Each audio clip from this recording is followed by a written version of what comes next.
လက်ထပ်ဘိုက်တိုကို join လို့ရှိရင်တစ်ရက်ကို4နာရီကနေပြီးတော့မှ5နာရီလောက်အထိဆိုင်ကယ်စီးပြီးတော့သွားရတာဆိုတော့တချို့ကလည်းမေးတယ်ပေါ့နော်ပြင်းစရာမကောင်းဘူးလားတဲ့တကယ်တော့လေဒီဘိုက်တိုကလုံးဝပြင်းစရာမကောင်းဘူးပေါ့နော်တစ်နေ့နဲ့တစ်နေ့ဖြတ်ပြီးတော့သွားရတဲ့မြင်ကွင်းတွေကလည်းလုံးဝမတူဘူးလမ်းကြောင်းတွေကလည်းမတူဘူးပေါ့နော်ပြီးလို့ရှိရင်တောင်ပုံစံ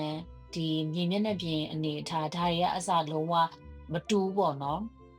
နွေရာသီရောက်ပြီဆိုလို့ရှိရင်ရေခဲတွေအားလုံးကအရည်ပျော်သွားတယ်အဲ့တော့အဲ့ဒီနေရာမှာမြက်ခင်ပြင်စစ်စစ်ကြီးတွေပေါ်လာတယ်ပေါ့နော်အဲ့ဒီပေါ်မှာဆိုလို့ရှိရင်သူတို့ဘေးမဲ့လွှတ်ထားတဲ့ဒွန်ကီလေးတွေကပ်ပီဘာရာလေးတွေကသူအစာရှာထွက်နေတာမျိုးတွေကိုလည်းတွေ့နိုင်တယ်ပေါ့နော်ပြီးလို့ရှိရင်တခြားဒီ